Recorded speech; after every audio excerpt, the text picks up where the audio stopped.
Imagine looking for months for that perfect home, and then you finally find it. You write an offer, get in escrow, and for weeks you are going back and forth doing inspections, everything you're supposed to as a home buyer, only to have everything ripped from your grips because of a real estate agent's paperwork mistake. Well, in this video, I'm going to detail exactly what happened just this week so that you as a home buyer or you as a home seller can understand and protect yourself to make sure this never happens to you. Let's get into it. My name is Steven Rotsart, and I'm a local real estate agent in San Diego, California, specifically La Mesa, California. This week, I want to share with you some details that happened in a transaction that just recently fell apart, and it has to do with paperwork. I'm sure you've seen there's been a lot of changes in the real estate industry, how sellers have to negotiate, how buyers have to be represented, and even specific laws that went into effect January 1. Now, everything I'm going to reference today is going to be from California's perspective, and we're going to look at California contracts. So if you're watching this from somewhere else, make sure you verify with your local real estate agent, real estate board, or your local attorney. So that way you can verify some of the things that we're going to talk about. So let's get into the details. This week, we had a cancellation of an escrow because of a paperwork mistake. We have been in escrow for a couple weeks now. A buyer has done a series of inspections. The reason I really want to bring this video to light is because when a home buyer commits to a property and they invest themselves, they got an offer accepted, they have what we would call due diligence, or basically your right as a home buyer to do a series of inspections and figure out all the deficiencies and imperfections a property might have. And when you do those, they cost money.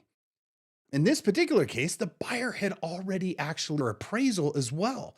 And now what did average appraisal cost $500. And then you tack on all the inspections that were completed: roof inspections, physical inspection on the inside, electrical inspection, pipe inspection for the waistlines. You're talking about $3,000 of inspections for a property. And what ended up happening was that there was a paperwork mistake. And it's pretty egregious. And the only way I think that the buyer's agents felt to protect themselves was to go ahead and cancel. And that's really not in the client's best interest. But let's kind of get into the details of where you can see this if you're a home buyer or a home seller in California. So in the purchase contract itself, this is the actual contract that was used in our particular case. You're going to see a couple things. We have a purchase price and a close of escrow date. But what's really interesting is this section that everyone needs to pay attention to. It's section 3G3. Specifically, what this section talks about is buyer representation compensation. And what this section is referencing is that your buyer's agent, if you're a home buyer, has signed a contract with you. And in doing so, you have requested compensation within the purchase agreement to be compensated by the seller. And that's what this section is referencing. And so this is the offer that was presented, and it's requesting a compensation of 2% of the purchase price based on a valid buyer representation agreement. Well, that's what gets interesting.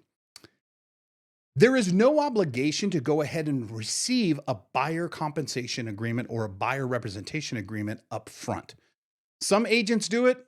In California, I would say it's hit and miss. I would say 1 out of 10, you might get in advance. But the reality is after a transaction is accepted and you open an escrow in California, that's one of the documents that's going to be requested. Okay. Escrow is going to request the document to verify that the buyer actually has a valid agreement with their agent. Correction. This is actually what the document might look like. So in California, we have a buyer representation and buyer compensation agreement, a BRBC. And you can see this is the actual one that was presented in our transaction. And I've seen a number of these show up this year that end up becoming void right away. And as a buyer, these are the things that you need to understand. First and foremost, where it actually goes immediately wrong in every single case is right here in this section, the buyer representation period.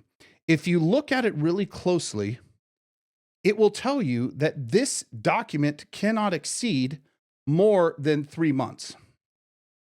And so, in this particular case, when this was presented to us after we were already in a binding escrow, it was discovered that this document was void because this is 5.5 months of an agreement. And the document specifically says in the language right there that it cannot exceed 90 days. Now, there's some caveats. If you're a corporation or an LLC, something of that nature, those are different rules. But for an individual home buyer in this marketplace, you can only sign a buyer's representation agreement for 90 days. Now, let me show you something else if you're a home buyer in this marketplace. One of these sections right down here will tell you location. And this location right here talks about San Diego, Orange, and Riverside counties. Well, that's pretty broad. I have never met a home buyer in all my years, almost 30 years in this business, that might be buying a property in 3 different counties at one time. Now, we're a military town. I could see maybe might be living in Murrieta or Temecula and you're coming down to San Diego County to come to Camp Pendleton, maybe parts of Orange County, but this is pretty big of a stretch, especially considering where this property was. So that had some triggers in it as well that we were kind of looking at. And so it became very interesting. So when this document was presented and we provided a courtesy call, I, as the listing agent, called up the buyer's agent and let them know, hey, I am in receipt of your BRBC, your buyer's representation and buyer's compensation agreement, and it's been discovered that it's void. It's been supplied to escrow as well. This is where the next sequence of events really put everything off the rails fairly quickly. And this is where I want every home buyer to understand that the transaction is for you. It is not for your agent. These are the words that were actually used. This buyer's agent elected to convey, not only to myself, but also to escrow, that if they were not compensated, the deal was going to cancel. Period. End of story. So that became very interesting. That was kind of a threat, really. It's kind of the way that we took it. I didn't take it that way because your paperwork is void. Whether you get compensated or not is irrelevant to me. We're in this transaction for your client, for your home buyer. This is the home of their dreams. They wrote an offer on this. And really interesting, if you go back and look at the documents, this thing started January 31st. So they've been looking for some time. And here we are at the end of February. So kind of sad, really, that an agent will put their ego and their wants before their clients. I don't work that way, never have, never will. My dad has a saying that, don't ever be a creamer. If you want more details on that, I might have to shoot a separate video on that. But the point being is that the threat of not receiving compensation just to have a transaction go through really, really, really tests where we're at as far as a profession. But let's get into the details, okay? The agent attempted to try and save themselves by sending over a document. And I don't know, I've never had this experience because I don't know how you amend a voided document. But she tried and it didn't work. Well, they tried and it didn't work because as soon as a listing party would execute anything like that, the listing party would be culpable of that type of illegal behavior. And you would never want to expose a client to that. I would never want to expose a seller to that. But the only thing that was there to protect the buyer's agent, because they were so concerned about being compensated, were the escrow instructions. And specifically, there's a commission instruction. And a commission instruction is an instrument that is created by an escrow company here in California that verifies that the seller has agreed to pay a buyer's broker a certain dollar amount based on something that's been presented in the terms of the offer. And that had been signed, it had been executed because we were moving towards closing. And then all of a sudden, about 72 hours later goes by, and I provided that document to that particular agent. 72 hours later, we receive a cancellation notice. No explanation, no nothing. They want to blame it on their loan, which is true. They still had a loan contingency left in place, but the buyer was overqualified. I had multiple conversations with this buyer's lender, very well respected lender in the San Diego marketplace, does a ton of business in San Diego County. I know them very well. I know their team very well. So one wouldn't guess that they were not able to successfully execute and fund this loan. Everything was mapping out. The appraisal had already been done. It's in at value. No request for any type of repairs or anything from the appraiser. So it just didn't seem right. And the reality is that because of the mistake of a buyer's agent, they were forced to have their client cancel the escrow to protect themselves. And that, my friends, is something we should never, never have happen in our industry. So let me get to the specifics of what we could have done different. And this way you can protect yourself. For home buyers, if you're looking to purchase a home, confirm, and you have to have a buyer's representation agreement signed in advance before you ever go look at property. Confirm your agent's agreements with you and make sure that they're in compliance with California law. Make sure that they're only 90 days or less. Okay. Ask for a clear breakdown of agent compensation up front.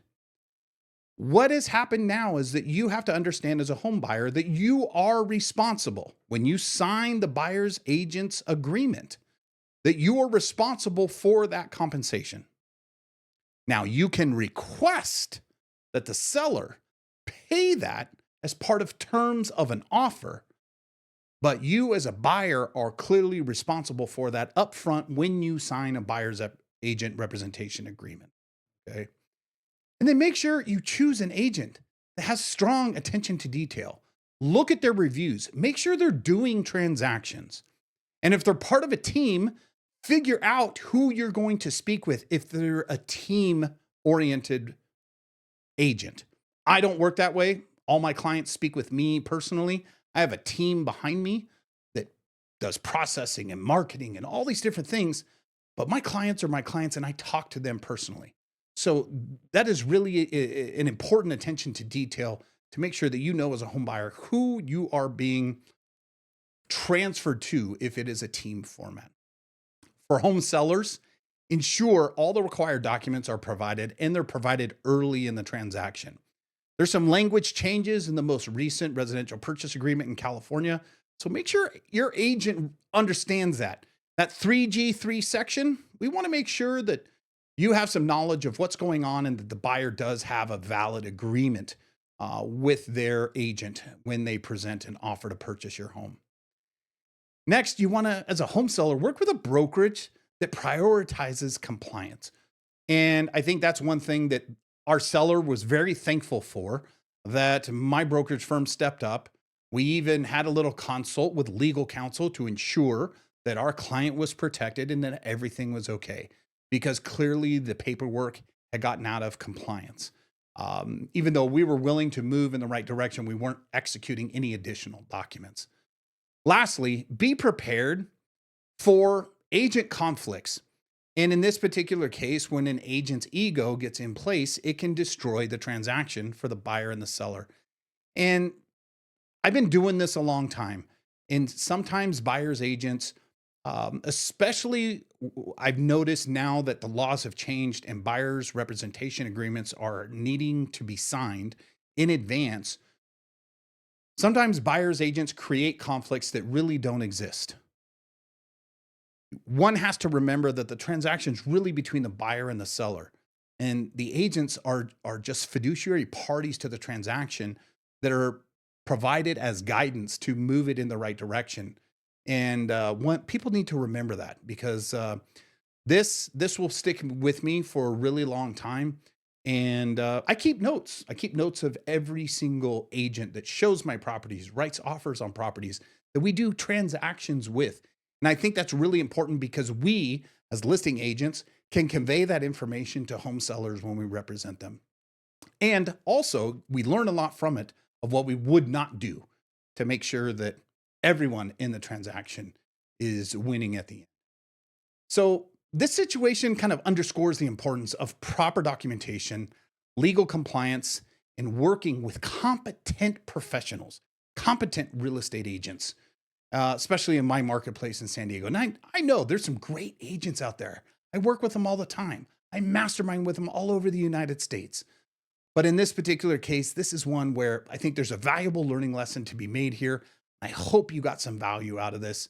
Buyers and sellers alike, they need to just ask the right questions. And if it's not answered in such a way, ask for it to be portrayed in a different way so that everything is made simple and clear so that things like this don't happen. Make sure that you demand accuracy and ensure that the agents always have your best interests in mind. So I hope you got some value out of this and maybe you learned something. This is not something that happens every day, and probably a lot of agents really aren't sharing this information. But I thought it was important so that everyone could learn from kind of a situation that ended up really bad for my client because my client had actually met this particular home buyer and thought they were a perfect fit for their home. So then it became sentimental. And so that's when I knew that we had some hurdles to overcome. But in the long run, everything will work out. We're already moving on to the next one. We have a lot to disclose to the next buyer that surfaces. And I hope you could take some of this and learn for it of what not to do if you're a home buyer and as a home seller that you could protect yourself. So again, make sure you like and subscribe. And if you got any value out of this, make sure you let me know in the comments below. If you'd like to see more videos like this, or you have specific questions. Now, I'm only limited to California, but I do have colleagues all over the United States. And if it's something specific in a certain market that I'm not talking about here, I'm happy to bring them on, shed light on that as well. Until then, I'll see you in the next one.